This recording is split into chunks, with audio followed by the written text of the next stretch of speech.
That would be nice. Yay! All right, I have Autumn here. I believe I stalked you very lightly on TikTok to get you to come here and talk to me about. There's a few things I'm just desperate to talk to you about because our lives are pretty similar, and you are an incredible poet. Your poetry is beautiful. I get to see it on TikTok and on Instagram. You also live a lot of your life from bed, and you are a mom, and same here, my friend. So I really wanted to talk to you about all of that. I thought we would just start with life from bed and move into like talking about your inspiration for poetry and the creative flow and dealing with life in bed. So let's start with life in bed and how did your horizontal life start? Okay, yeah. So I have ME-CFS. It's myalgic encephalomyelitis slash chronic fatigue syndrome. Um, 11 years ago, our whole family got a virus. It was a bad one. It lasted for a long time, and then everyone got better, and I didn't. So I just for a long time, well, it took a while to figure out what my diagnosis was, and that was a journey.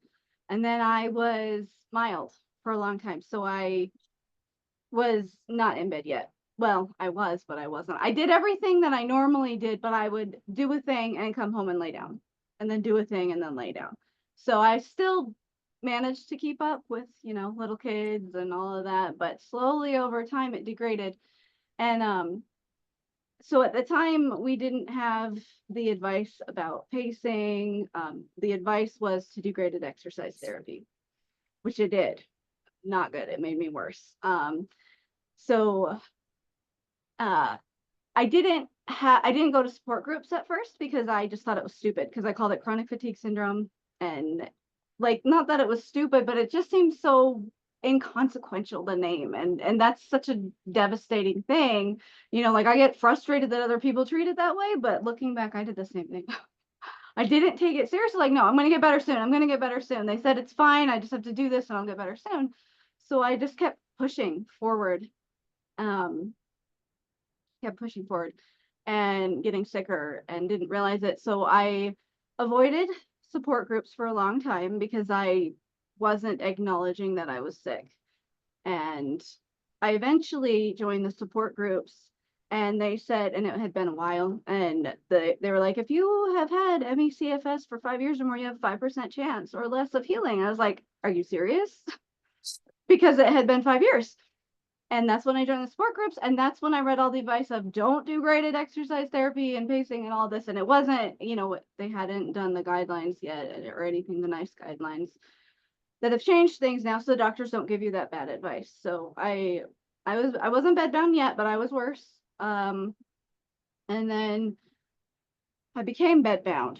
It happened after, I don't even remember. Just life had gotten a little bit crazy and I did too much. And I remember thinking I'll be in bed for a few months after this because that's what would normally happen. And I never got better enough to be walking around. So that's, when that happened. So it's been, I have my notes that are not in front of me. I can't remember how many years it's been. It's been like 4 years now, I think, but don't quote me on that.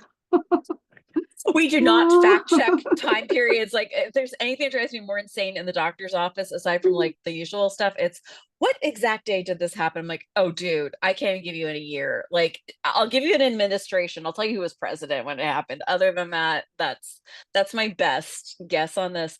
I don't know why I blanked on this. I thought you and I had a very similar thing of I've had a long history from being a child being forced to be in bed for months at a time, and your case and the cases like yours are the ones that scare me the most for people's mental health, because I was frog in the hot water and it does not bother me as much because I was able to develop the skills to do this, and it is a skill set to thrive from bed. And there's a whole life to be led here, and I'm really scared for long COVID people and for the people who suddenly have something that changes for them, because it's such a startling difference. And I really want to hear from you, like, what were the things that you wish people had done differently when you first started this journey, and what are some of the things that people did and that you did that really helped you with your mental health? And is that such an important component to this whole thing?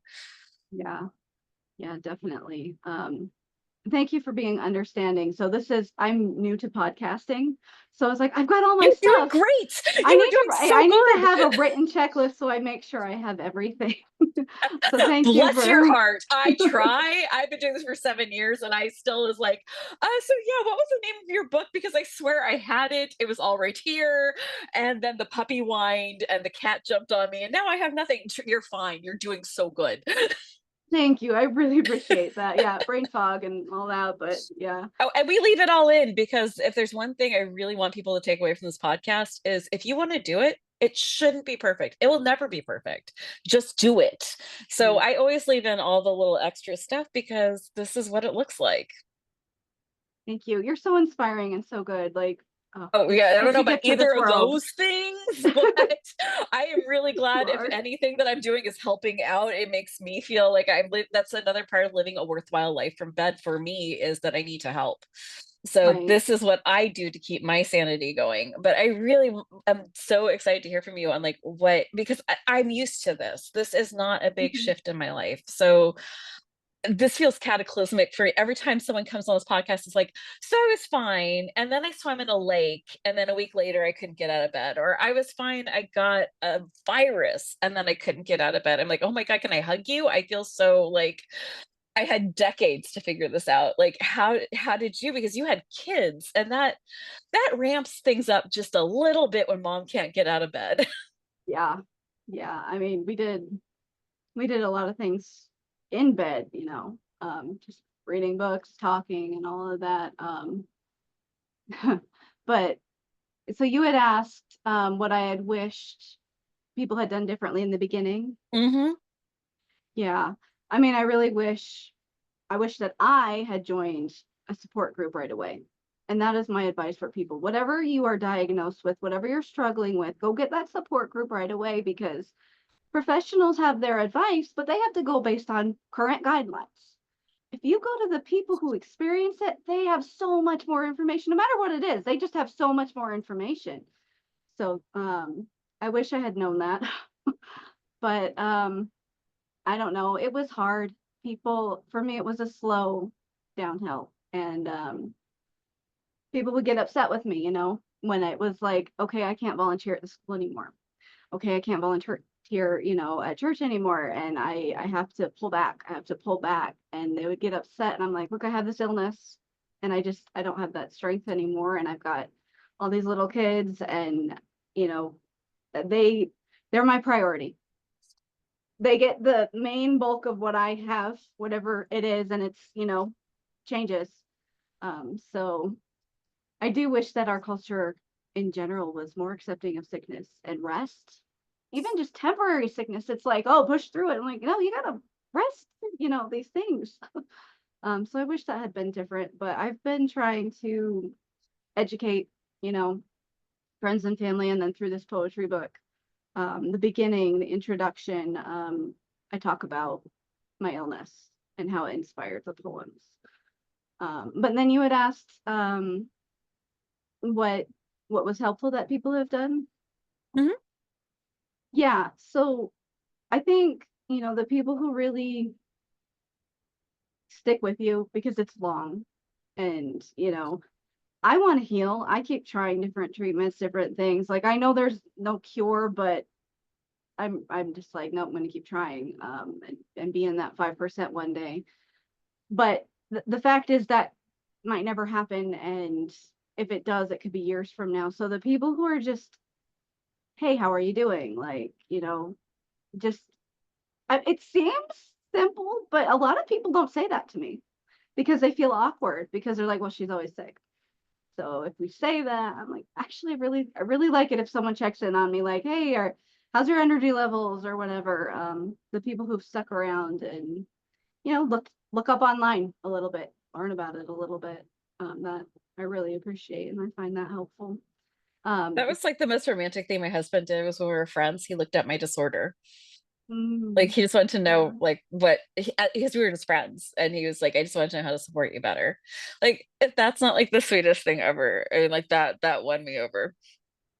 Love that. I that was going back a little bit, and then to your point, my mom, I was freaking out when I was sick and I was first bedbound, and I was just worried about my kids. And she was like telling me, she's like, there are people in this world who are unkind, and we need more kindness and more helpers. And she's like, your kids are learning that now. They're learning to be helpers. And that was comforting. Mhm. And I've seen them grow into that, and they have friends, and it doesn't matter, like they're not, they have sick friends with chronic illnesses, they have LGBTQ plus friends, they have, anyone, Christian friends, non-Christian friends, and it's just they're very open and loving, which I believe is what we should all be. Oh my gosh, um yes. Preaching to the choir. yeah, and so I really love that story of your husband, just, or when he was your friend, looking that up and then, making that connection. It's just, it's good to hear that, to have that in the world, of people like that who are not going to turn away when you're sick, because they do turn away. You Many people do turn away when you're sick. It's hard. you're bringing up such an incredible point about children, and I we will discuss kids a lot more, but I just wanted to like throw this out here is there's a lot of discourse around whether we should have kids or not, especially in this administration. I'm in the United States. I think you are too. There's been a lot of very scary discussions about disabled people having kids or not. And I just want to say, I have two, and they're now adults. And the things they learned from growing up with a very sick mom, I am in constant, not that I always agree with my oldest. I love him to the moon and back, but I don't always agree. What I can say is I have not seen him be, he's very kind, especially the people he loves. And I have never seen a 23-year-old take care of people the way he takes care of his friends, his mom, and his sister. And my youngest is just a little ball of light and love. It's just wonderful. And so I just want to say, like, sick parents can still parent. It's just done a little differently. When you're talking about support groups, I just wanted to throw this out here for people, especially with ME. It's hard sometimes to attend support groups.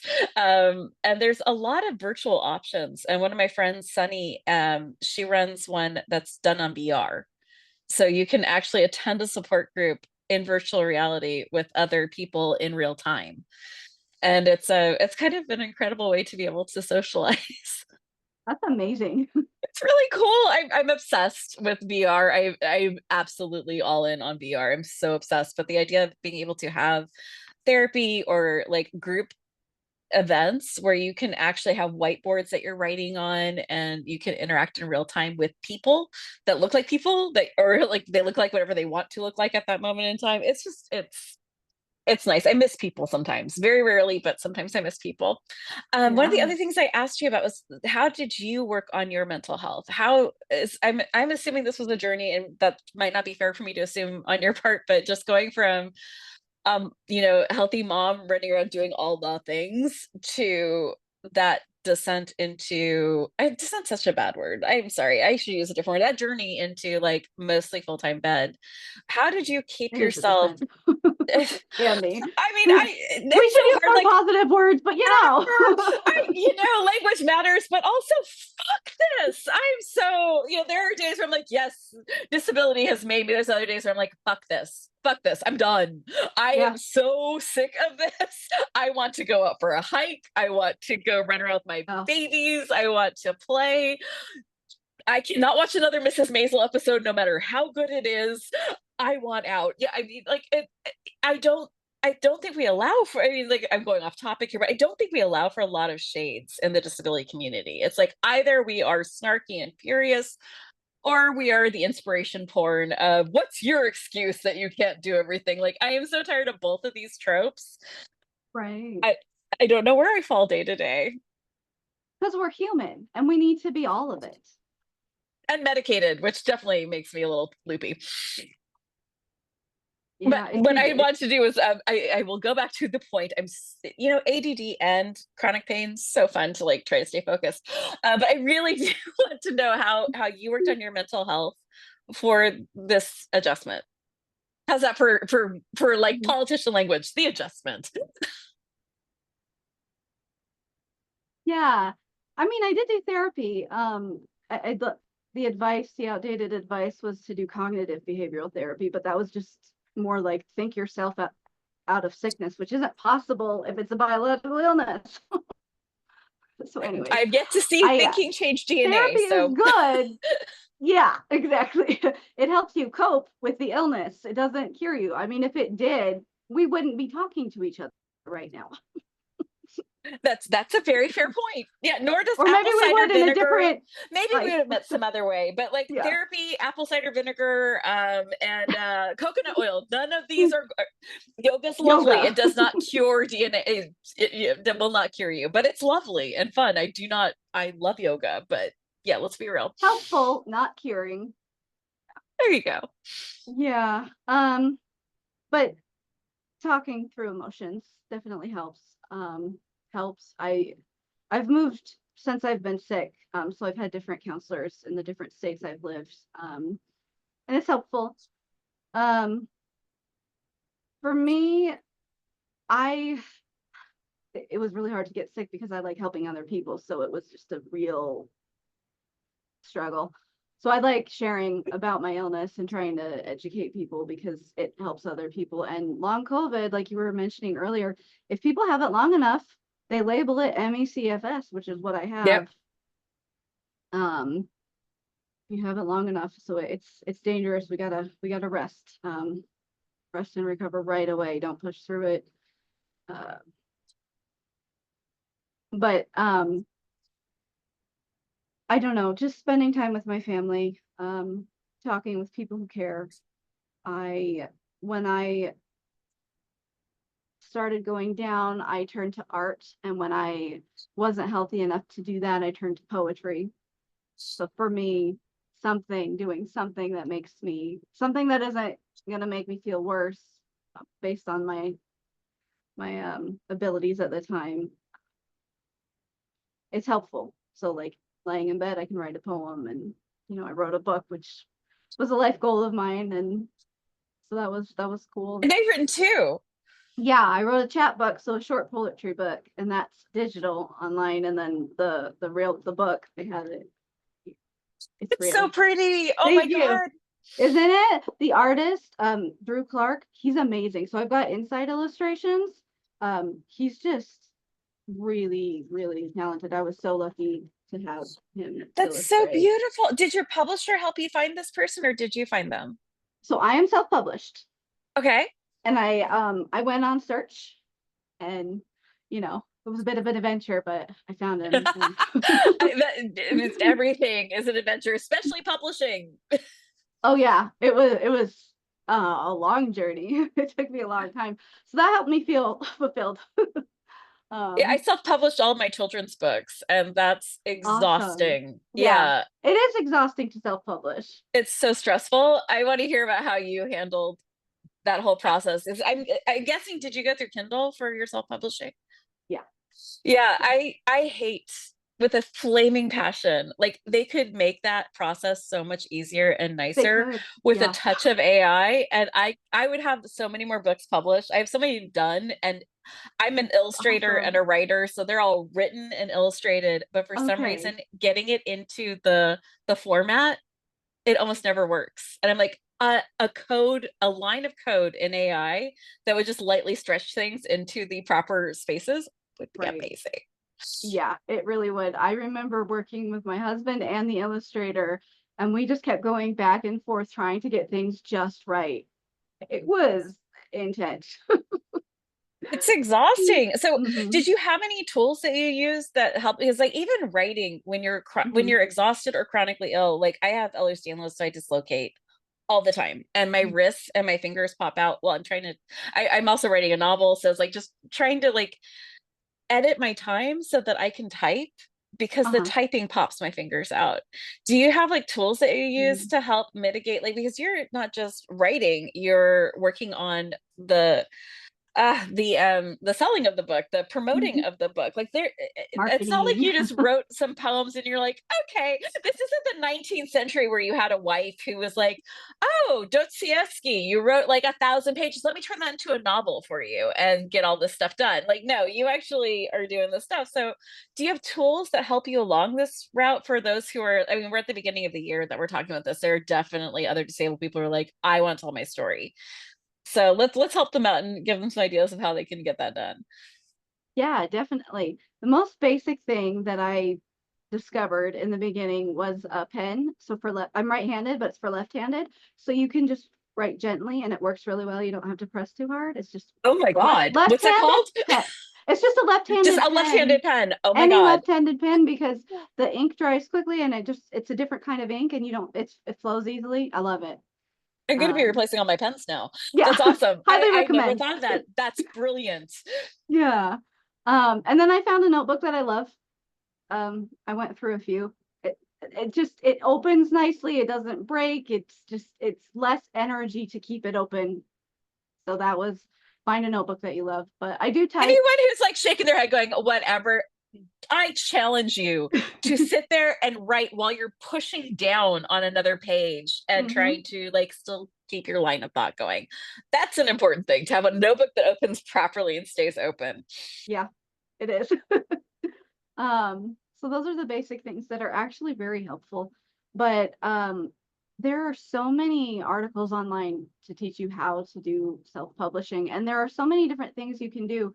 So if you're like, I don't want to do social media, you don't have to. You could have a mailing list or just do like Amazon ads or Facebook ads. Like there's different avenues that you can to like market it. But if it's just like a life goal, if it's just you just want to publish it and get it out there, share it with your friends and family, and you don't want to market it, Amazon, it's easy enough. I mean, it's hard enough, but uh it's accessible enough. It's free. It's they're gonna print your book on demand, so you don't have to pay thousands of dollars and have a bunch of books and have to send them out, and they'll do it for you. Um, I also have a marketing coach, and also my editor, I do some of her marketing stuff. So I got really into marketing. So I I'm am on. so jealous. That is a good skill to have. Yeah, it's a developing skill. I'm learning it. I've discovered very quickly that all of my plans are gonna have to bend around my illness, which I knew they would, but I had this plan to work around it. But of course, even that plan wasn't quite enough. But so just wintertime, I get sicker. And I was like, I can keep it up in the winter, like posting online. I couldn't. It fell way less. But it's so it's like okay, so the progress is slower, but it's still progress. And then I get better, I can do more. Um yeah, there are people out there who can help if you can get a marketing coach. Some are way expensive and some are affordable, so it just depends on that. But you don't even have to pay anybody. You can just read the articles. um there's so much help out there. There's so many options. It can be overwhelming, but for me it was fun. It was an adventure. I just like for a year to 2 years, I was learning and just reading, and just as I was writing poetry and stuff, it helped me feel fulfilled. Um, it's definitely doable. I wouldn't, for anyone who's trying to do it, I would say don't try and do it fast. Take your Mm. time, but don't let fear overcome you so that way you never do it either. Just, It's like being chronically ill. Exercise, but don't exercise too much. Push mhm. it, but don't push it too much. Try this pill, but it might kill you. Like, it's all about the shades in between. As you're Yeah. talking about poetry, all I can think of is Sylvia Plath. And she's one of my Mm, favorite poets, but also, and she's good. Emily Dickinson. But as you're talking about like using your poetry to discuss your life and the depths of it, like those are two people that just jumped to my mind. I was just wondering if you have like a favorite poet that you really love. Um, I really have been enjoying William Bort's his work. He's on Instagram. He's a newer poet, but he's pretty big. And then Shelby Lee, she edits my book. She's also Instagram, TikTok. She has a really big audience, so I'm really enjoying them. Yeah, and the ones you mentioned, there's a lot of poets that I really I enjoy, mean, but poetry is there's something like I love novels. I'm a big reader. I mean if you saw my house, every available surface is a bookshelf. But nice. there's I love it. something so intimate about poetry. Like that's not like I don't mean like the intimate like horizontal like I mean like there's just this like novels there's a plot there's things to follow there's distractions everywhere. Poetry to me just feels like this like ephemeral string of someone's heart and soul, and it's just that's all there is right there. It's just that vignette, and that feels so beautiful to me. I'm sorry, I'm just waxing on poetry. I don't get to talk about literature very often, so thank you. Yeah, absolutely. I love that. That was beautiful how you said that. Oh, I thank you. agree. We were talking Definitely. about like everything in your life is going to have to bend around your illness. And I don't know if you've read Braiding the Sweetgrass. If you haven't, I cannot recommend that book enough. Okay. It broke Thank and you. remade me in every way possible. It's gorgeous, but that idea of like trying to figure out how to say this right, and I'm going to fuck it up, but that was such a beautiful concept because I feel like we're always fighting our illness or we're in a battle with our illness or we're going to overcome. And I don't like any of that language because I'm not going to overcome this. There's no way I am going to win this fight. For me, my disorder is genetic. There's no research going into it, and it's degenerative. I'm not winning. That's just how that is. But I love how you said it because I feel like there's power in what you just said. That there's this thing, I can't control it.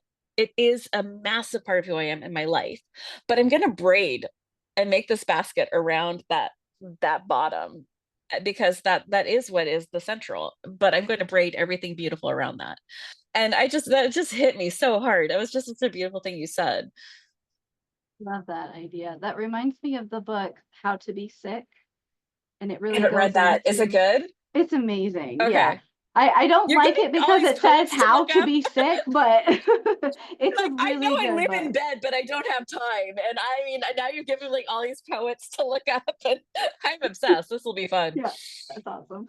Just, as you have time, let it be a good thing, not a stressor, right? Yeah, do you ever get to like you have 6 children, is that right? I do, yes. Do you ever just get to the point where your stress level has just saturated and you're like, huh, I guess that's the thing that just happened. All right. Like I feel like my adrenal glands are shot from everything from this administration to having a 23-year-old. I am just my adrenal glands are gone. I'm just like, wow. Yeah, that feels stressful. I don't know if I can actually emote the stress, but Mhm. yes, so Absolutely. Yeah, the way things that are happening in our country right now are absolutely terrifying. And yeah, my son just turned 18. I'm oh, just scared. I'm congratulations. so You made happy, an like it's adult. exciting. I did what? I don't You even raised an adult. You did it. yeah. Yeah, so I'm so happy and excited, but also terrified, for this world that they're going to walk into, but um so proud of all of them and Well, let me talk to you a little bit about parenting because I've been in this community for a very well my whole life, and I have been guilted for having children. Which yeah, they can go jump. I'm done. I don't really care about someone's opinion about my life like that. But I and do clearly you have amazing children, like awesome uh, kids. I yeah, love my kids. Like my oldest will absolutely send me to I'm going to end up in Napa State in a straitjacket because of that oldest one, but he is amazing and I love him so much. But yeah, he does twist me around. He knows every like I had him very young, like way too young, and he and I installed each other's buttons, and we like, he knows which ones to push to make me start twitching. Mhm. So sorry. Oh, but what I do care about is that there are people who are listening to that. And I am not here to push anyone to have children. I have zero interest in pushing anyone to have babies. I do push for people to really ask the question if they really do want kids, because I'm hearing a lot of people say I can't take care of myself, how can I take care of a child? And that's a valid fair thing. I'm not saying to have a kid or not have a kid. I'm just saying we need more discourse because we don't have anything on TV, we don't have any movies, we have nothing that shows disabled people living lives. We have disabled people wanting to die to make people's lives better. We have disabled people who just want to get out of the wheelchair no matter what. I do not get to see a mom in a wheelchair very often. I don't get to see that. No one else gets to see it either. So I think a lot of people feel like it's an impossibility. And I want to hear from you about like, I only have two, and there were days I didn't think I was going to make it. So I'm just asking, sick mom to sick mom from bed, what were some of the things that you were able to implement in your household that allowed this to be possible and thriving? And not to say it's perfect, because God knows no family, no healthy family is perfect, but what were you able to implement that made it possible? Yeah, I mean, we definitely live very different lives than a family with, you know, someone who doesn't have a disability. Just so many things. We don't fold laundry.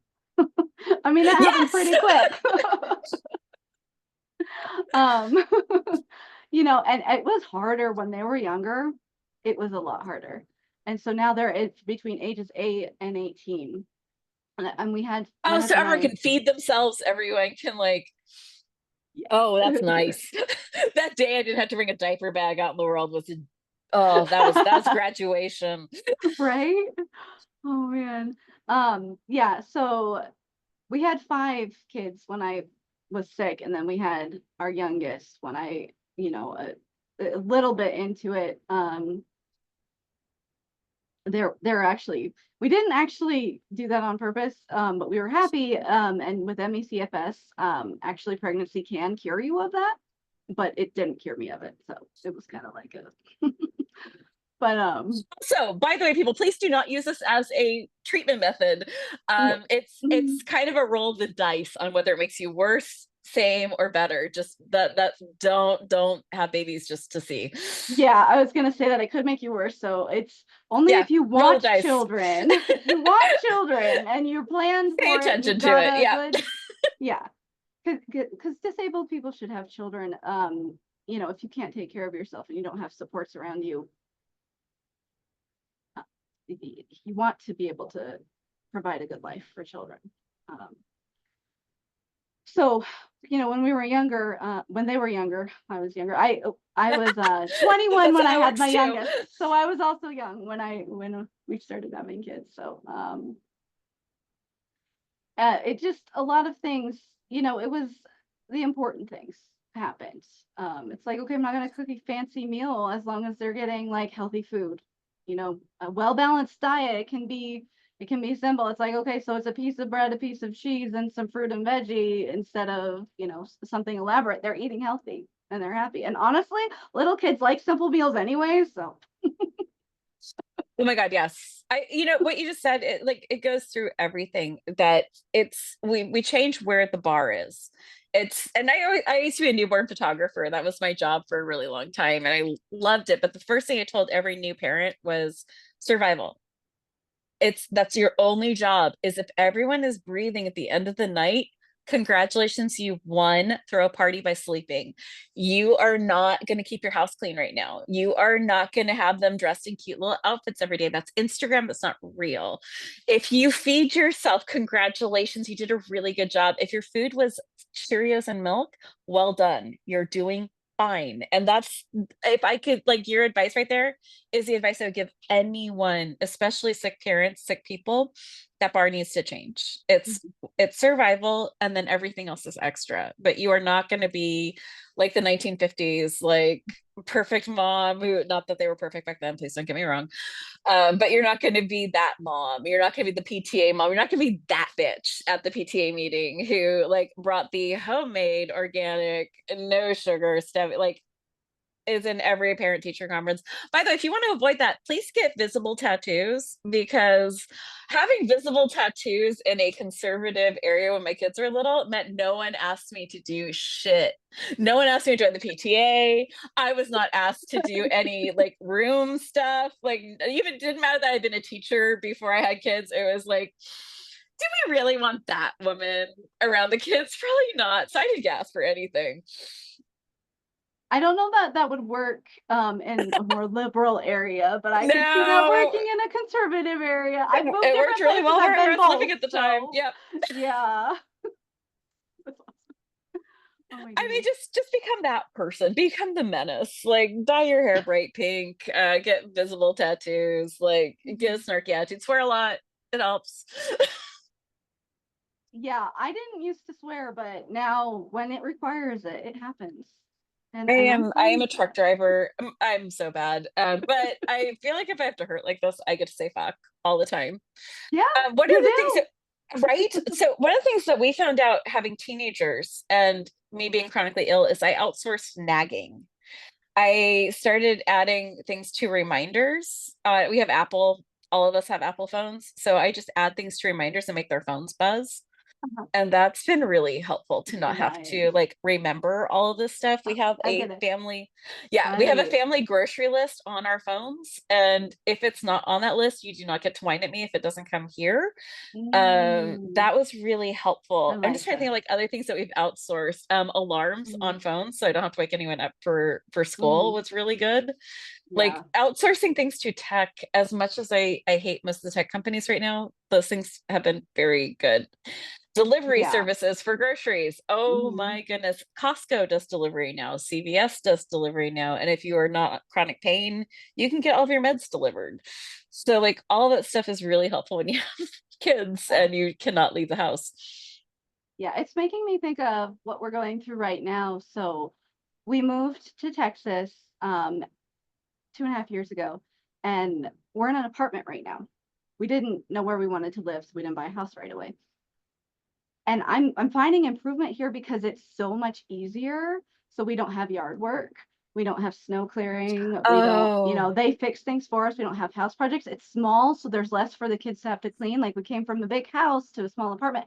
And I love it here so much because my kids are close to me and they have their space, but it's just so nice and laid out well. And so we've stayed here longer than we want to, which people are starting to get Mm, cranky with us. They're like, when are you going to get a house? And I'm like, we can get a house when we want to, but I don't know. Like interest rates are up. Maybe we'll save money in the long run if we don't go buy a house. And if we do, we're going to mimic what we have here.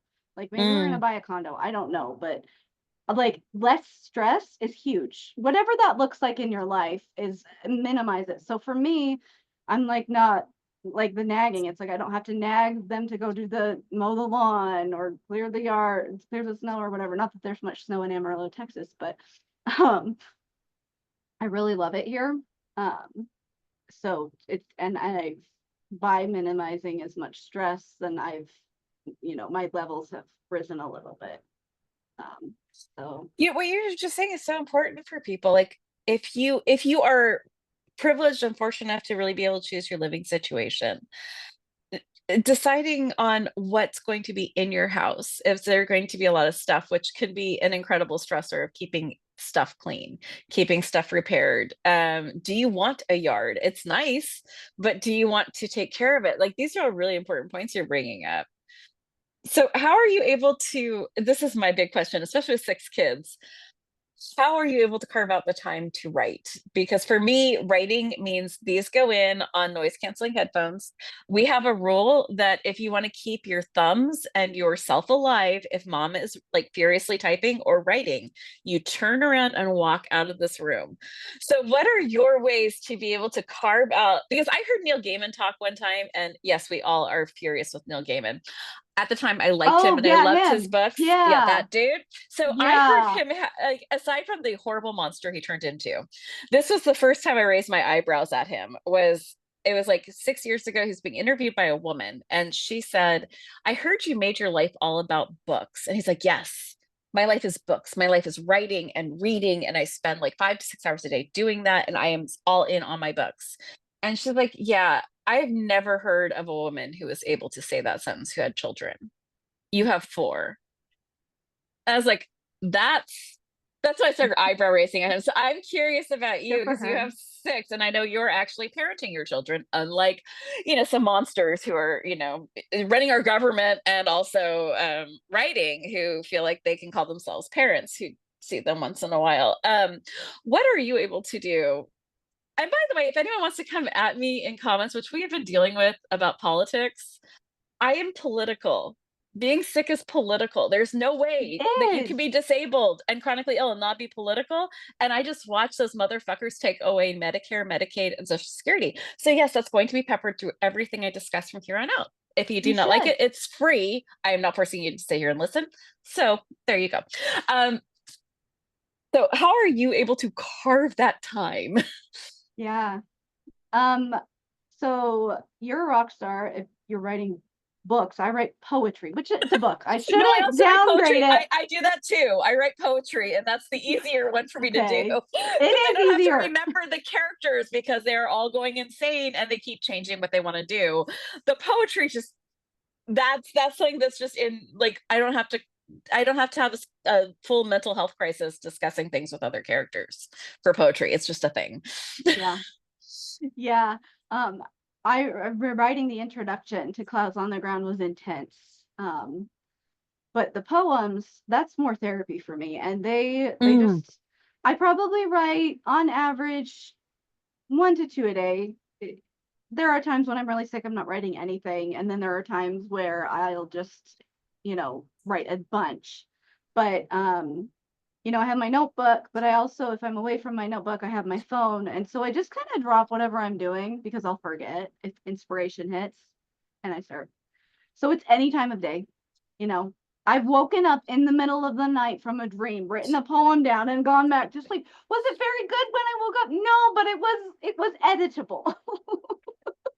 Oh my God, I do that too. I keep a notebook by my bed with a pencil and I can't turn on the light a lot of times. So it's like, I don't know why I do it because I wake up in the morning, I'm like, what in the ever was I drawing? Was I writing? Yes, that's so like relatable. Yeah.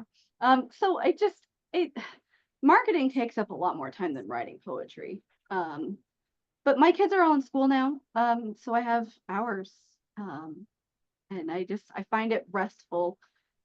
I've been working very hard to make sure that it's peaceful. And it does get stressful sometimes. Like when I went to first publish, I was terrified and that was really intense, but I Oh God, hitting survived that that. button. Yeah. Um, so yeah, my husband, he works from home. So he Oh, does, that's so nice. yeah, it's huge for us. I'm so jealous. Yeah. It's definitely a gift that we have to have him work from home. But for me, I do a lot of delegating. It's like these are the things that need to happen in our family. So, we've got a kid's chore chart and I'm like, okay, hon, you gotta get them to do this. Okay, you gotta get them to do that. So I, there's a lot of rest time that I had before poetry, before I started writing. There was a period of time in between art and poetry. And I like to fill it up, like you were saying earlier, that I loved just that there is a life to be lived in bed. And that's so true. You know, I'm not as bedbound as I used to be. I can get out, but I'm mostly in bed. So it's like if I have a really good day, I'll get out and we'll go for a drive or whatever. But and I can walk, but I have a wheelchair because I can't walk for long. Had a point to that. What was my point? In bed, yeah, there is so much good that you can do. You can, and um, that was another thing that my mom mentioned. Is just all this time that I have to talk with them. So I'm not a busy mom taking them to this Mhm. activity or that activity. I mean, they do those things, but we live close enough and they can walk to them. That's another reason why I like living here. But so it, instead of being so spread out, I have more time to have these great talks with my kids.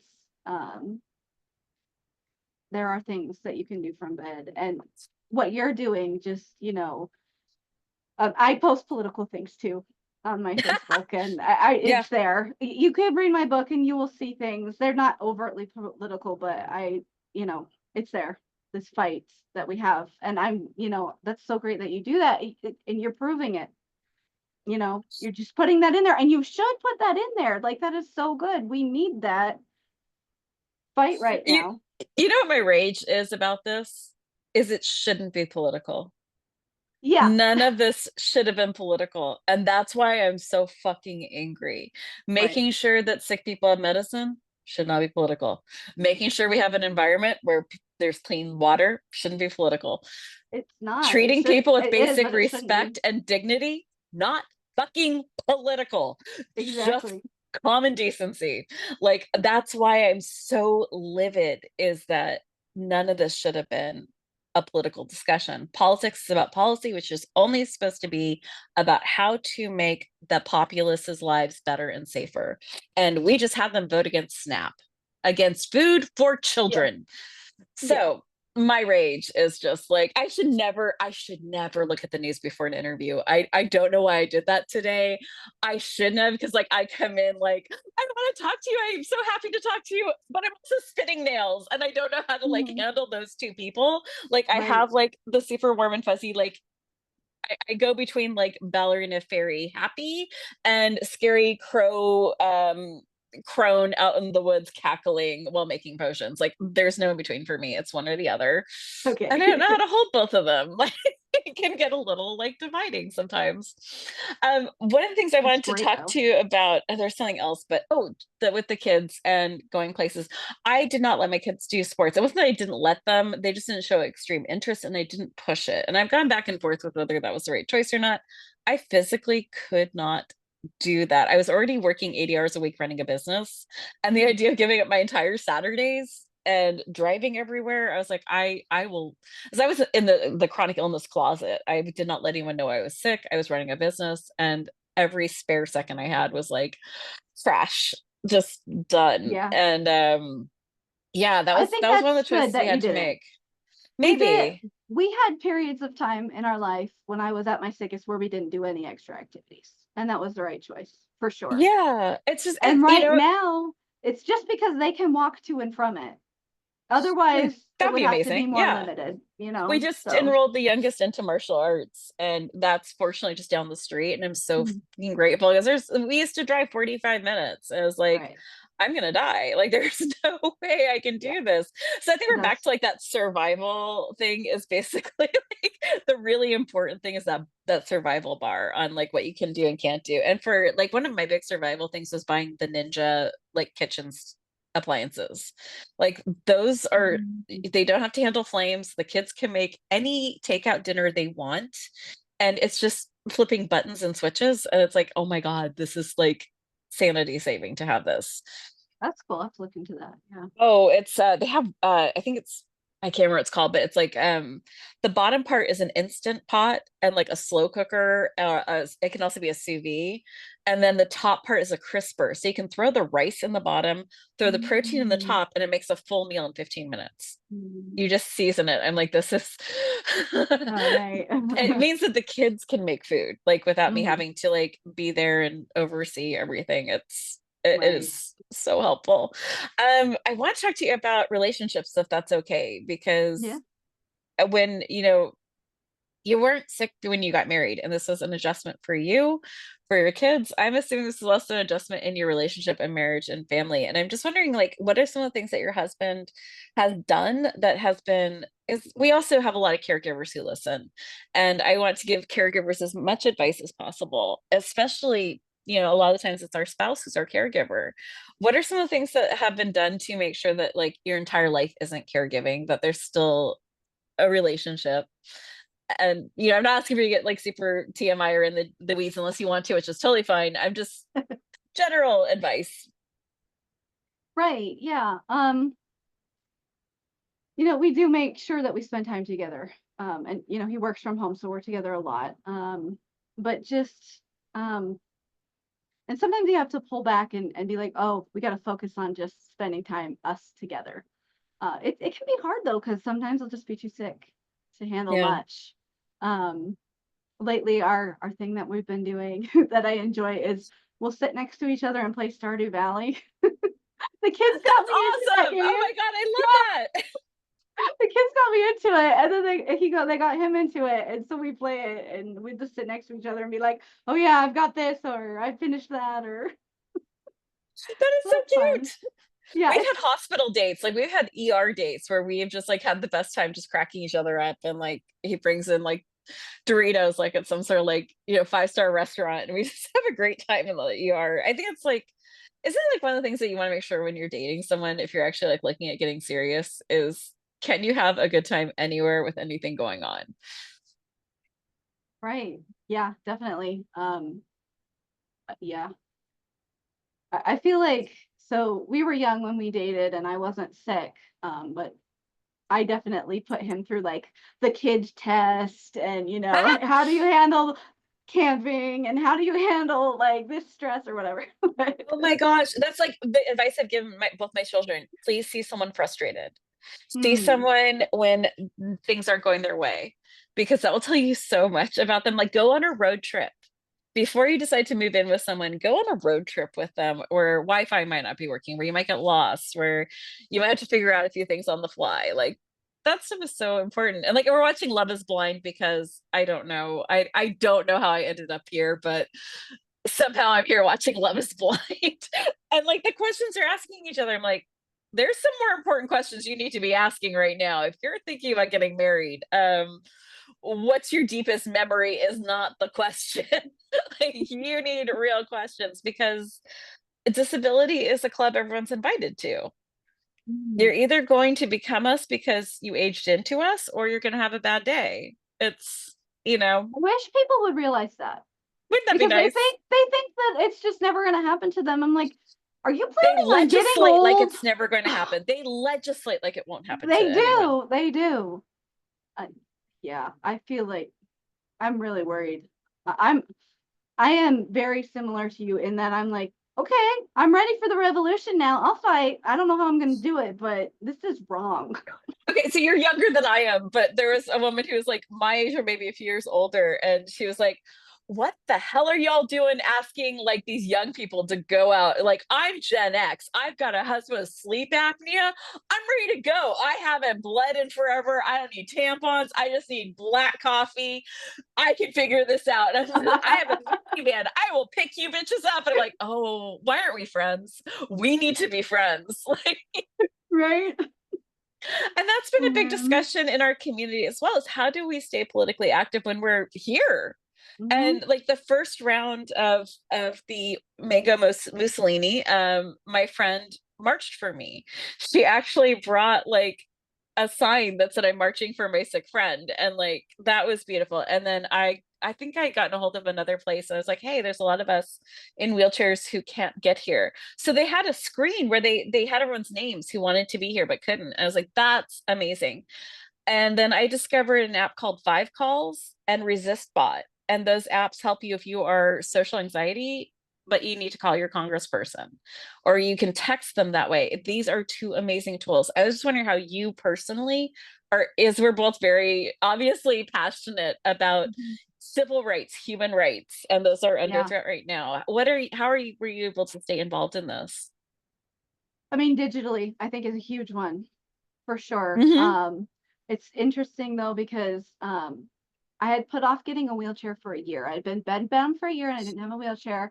And the one doctor was like, the people who are in wheelchairs never get out of them. And I'm like, when I got that wheelchair, I'll tell you though, I got out more and I was more active and I had freedom and I still walk, thank you.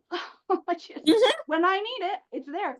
But the first time I went out in public in my wheelchair was to a Black Lives Matter event. And so that was that was good for me to get me out. I'm like, I need to be there. But we can be there.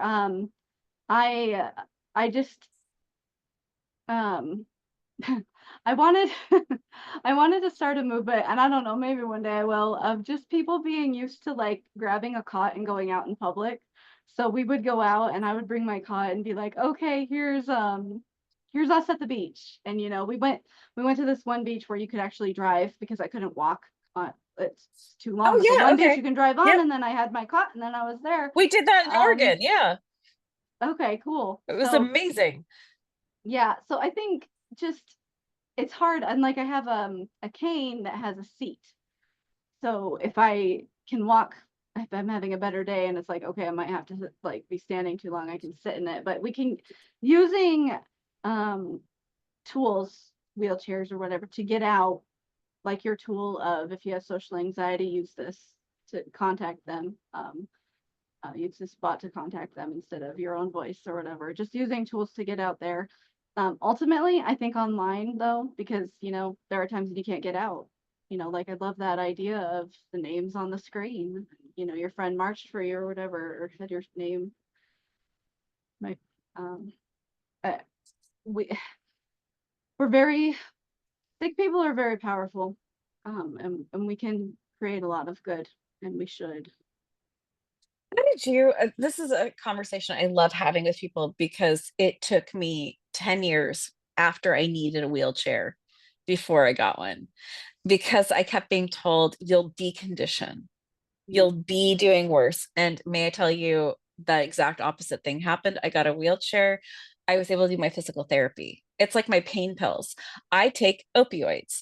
The reason I take opioids is so I can do this. I can have conversations with you because before I took this, I was crying in a ball and my husband was trying to help me to the bathroom because I couldn't sit up, I couldn't move.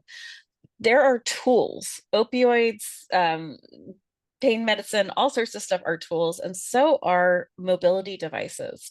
And if you use them, it allows you to do more and get more active and have more going. But we're getting the exact opposite advice from doctors.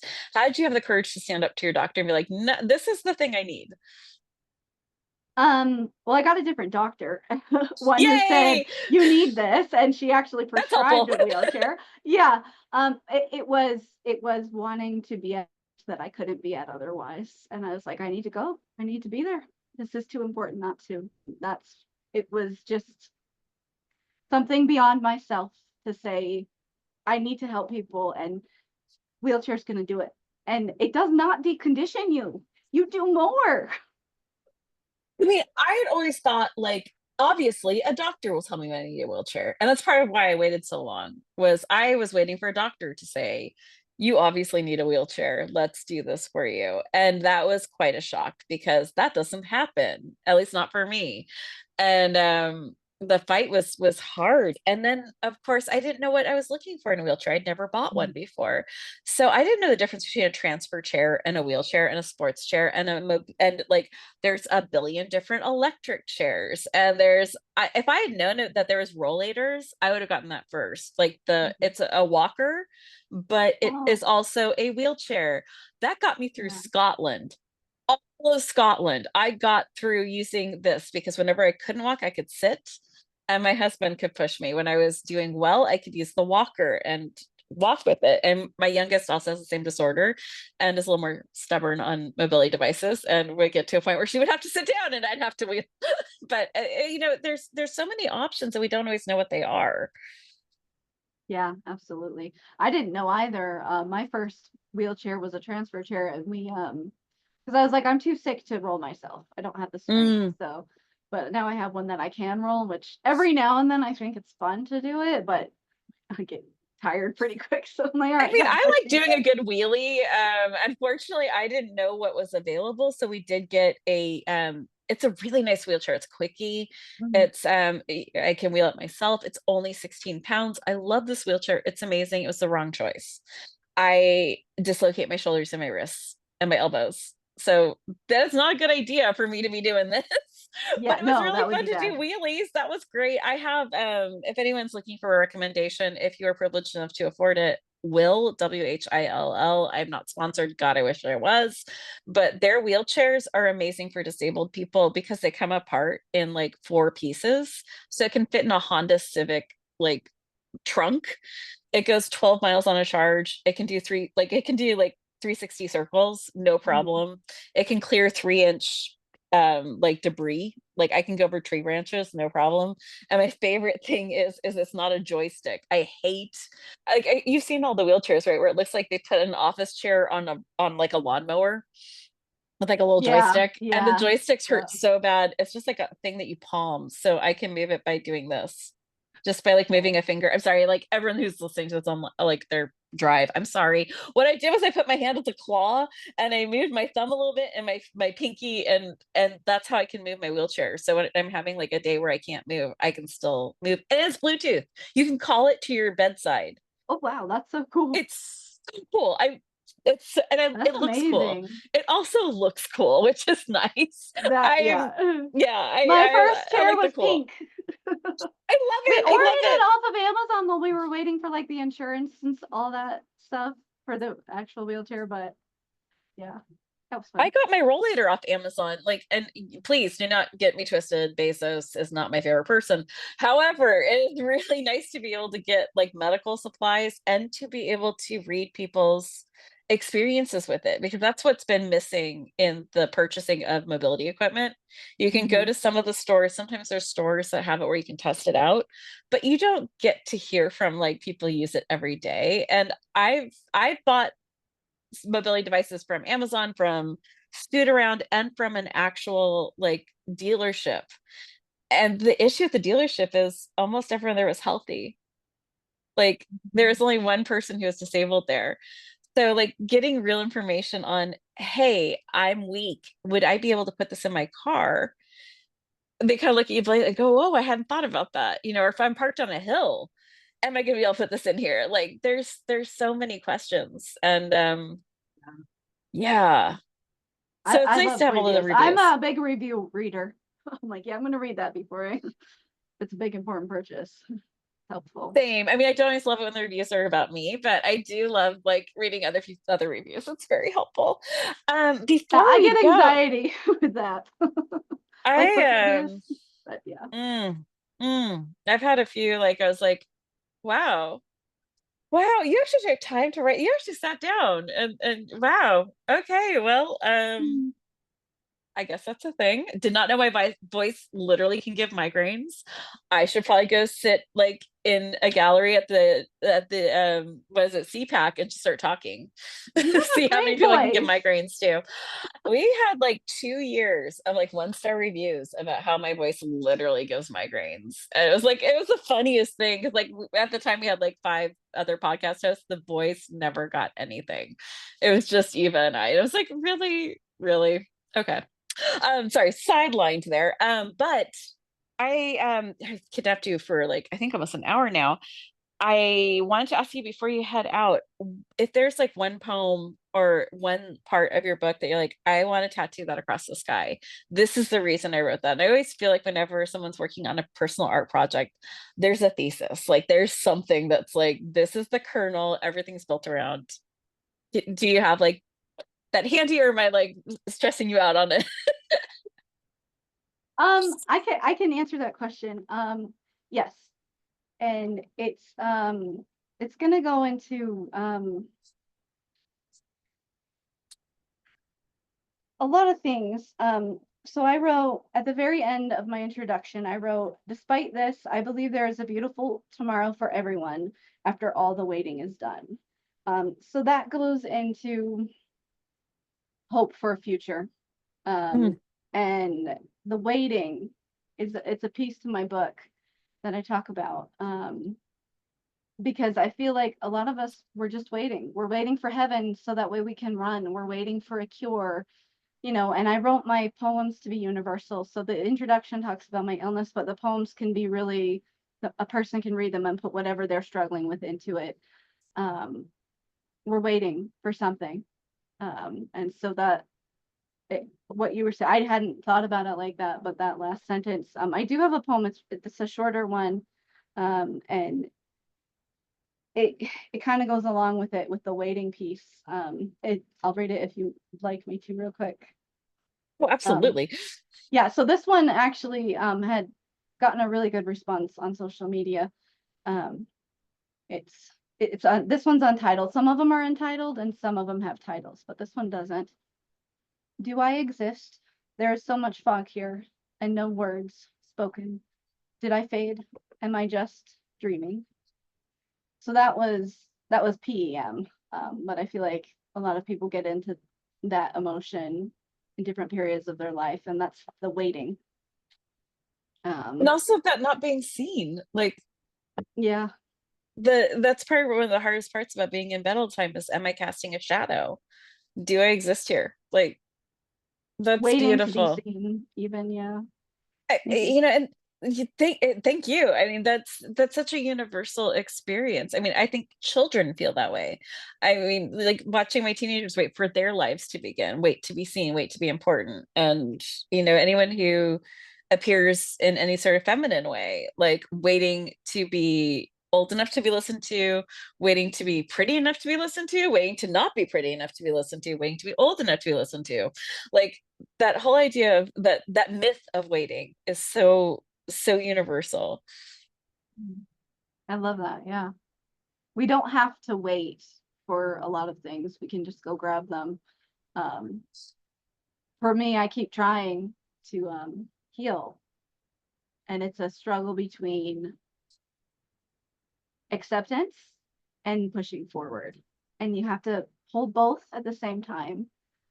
So while I'm waiting, I'm writing a book. While I'm waiting, I'm talking with my children and watching them grow and, spending time playing a video game with my husband, waiting Can we for talk for just a second though about that research. idea of holding both? Because Mm, that that tears me to shreds, is between acceptance and that fucking little voice at 3 in the morning going, if you just tried that new supplement, maybe. yeah. How do you deal with But that? Because like I hope is a muscle, it needs flexing. And I don't know if it's hope so much as optimism that I'm fighting against. We always say that like it's optimism that's going to kill me. I can totally do that. I'm fine. I feel like it's optimism that's probably the problem, not hope.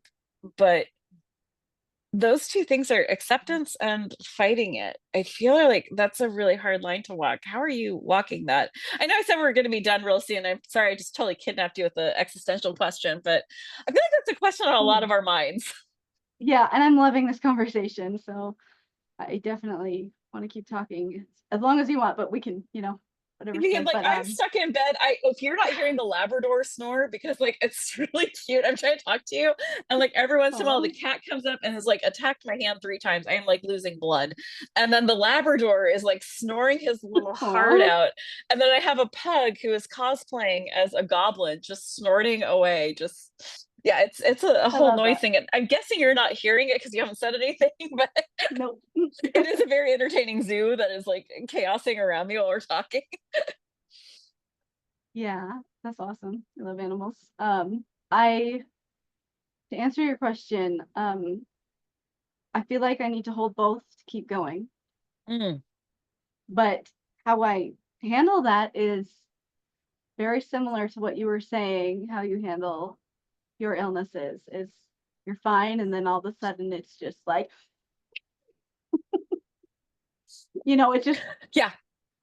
it's not there's no easy way to hold that. Like you can breathe, you can try, you can do your coping techniques, find joy. Eventually it's too much to handle and you can't handle it anymore. And you just lose it and find outlets and calm down again and hold on until those hard moments are over or Mhm. you know Yeah, grab a mast because you're in for some bumpy seas. And sometimes it's gonna be like it's gonna feel like you're gonna be pulled under. What's your yeah. distraction? Like my husband has like a whole thing on YouTube of like cute puppies and kitten videos. As I can spiral and it can be real ugly. Mhm. Um and yeah, I have that. I have Mrs. Maisel, I have Parks and Rec, I have The Good Place. What's your like pull me out of this trauma so that I can fight another day? Yeah, I mean TV definitely does that. When I'm eating, I'm typically that's when I'll turn on a show. But I love my mind is going like I think you said Parks and Rec. I like that one. Um Yes. I Although I'm like The having a hard time Office. watching it right now, like with everything political going on. I'm like, oh, that's what a federal government used to look like. Oh Oh, man. I remember that. It's just a little Yeah. traumatizing right now. I don't know if I recommend that show at the moment. Yeah. I wanna I'm watching my mind is going blank. It's like when someone's like, "What books do you like?" And you're like, "I have a ton of books right I've there, but read, I don't I don't know." remember reading. I really want to watch The Good Place. I love You that haven't one. yet? Oh my No, I want to watch gosh. it again. Like as a Okay, sort I of was like, a that is like escape. one of the best shows that's ever been filmed. It Yeah. aired right. The last episode aired when my father was dying, And so it was like that whole wave goes back to the ocean. I wanted to write Michael Shore and just be like, you saved my fucking sanity while I was watching one of my favorite people die, because that that was healing. Like that was so beautiful. He wrote a book. I don't know if you've read it yet, but he wrote a book on how to be perfect. And it was about doing that show. It was about like starting the idea of the show and all the way through. And then you get like Tahani reading part of it, and Eleanor and Jason. Oh my gosh, Jackson Jaguars.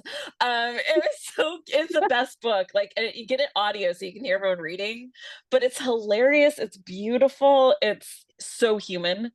Um I'll have to check that out. That's yeah, awesome. like because I'm a cheapskate, so I use Libby. I don't know if you guys Oh have yeah, that. Yeah, okay, like it's free yeah. Audible. It is Hmm. free Audible. It's amazing, but I got it on there and it was so good. Nice, awesome. Yeah. So okay, so we have The Good Place, we have Parks and Hmm. Rec. Do you have any books Hmm. that are like your go-tos, or like podcast, like just trying to give people advice on like, so I think people think about like distraction is giving up, or you're just wasting Hmm. time. No, I am healing to fight another day. That is my time to Hmm. heal. Like if it's Love is Blind, it's Love is Blind. If it's Traders, which oh my gosh, if you have not watched Traders, please, Alan Cummings is everything. It's a great reality show. Right. But I think that we sort of like minimize that, and that Hmm. the goofy, the silly, the whimsical, like that's what makes people human. And like Hmm. that's how I can fight again, is remembering why I'm fighting, even if it is for Love Absolutely. is Blind. Like, so it's just so out of Absolutely. character for me to like this show. But my son's best friend was like, "Oh my god, this is a show." I'm like, "Oh, for crying out loud, fine, I'll give it a try." And then like 3 days later, I suddenly am emotionally invested in people's marriages that I've never seen or met. And my husband and I are watching it. It's like it's actually been good for our marriage, because we're like looking at each other going, "We're not dating again, right? Ever? Like, no, this is endgame. Like, no divorce, no dying. Yeah. Not doing this." Hmm. Yeah, Hmm. Yeah. I hear you. We're like that too. yeah, Um, I love rewatching stuff that I've already seen because it's less emotional energy, so it doesn't wipe me out as much. yes. Is it Gilmore Girls?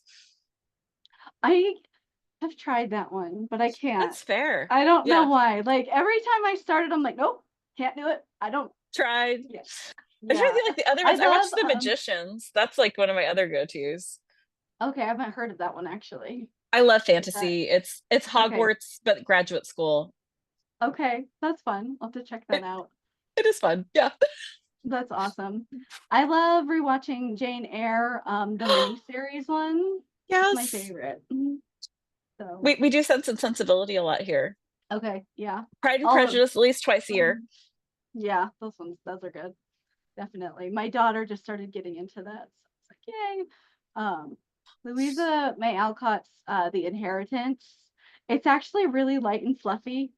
Like it's that time period, but Oh, it's have I it's a never quick heard of read. this? Oh, it's Oh, so the good. Breed. Okay, yes, absolutely. Yeah. I don't know. I escapism. I like playing games, like, but not hard games, like easy ones that are just like farming games or whatever. I play a stupid knot game where I'm like untying knots, and I don't know why Okay. it Yeah. works, but if I'm waiting for my pain pills to work, it's that and Wordle are like Okay. the ones that can like Mhm. short circuit my brain away from you're dying. You need to do something about this too. Huh, this is Mhm. also bright and shiny over here. Right. Yeah. Yeah. Distractions are good. It's funny, I was talking about that with my kids just the other day. Just, I like to give them life lessons, and my one daughter's like, "Oh, mom, you're doing it again." I do it too. I was like, "Okay, but you guys, you have to understand that rest is important and play and recreation is important." And I was telling them about just how you can try and work, and sometimes people will just be working so much that they're not as focused. So if they stop and play, they actually work more because your bodies need fun things. And so we were talking about that. I was talking to my kids about that. I'm like, playing is good. Yes. It is. Like I don't know why people don't understand this more, but like play is Mm, so important. it is. Yeah.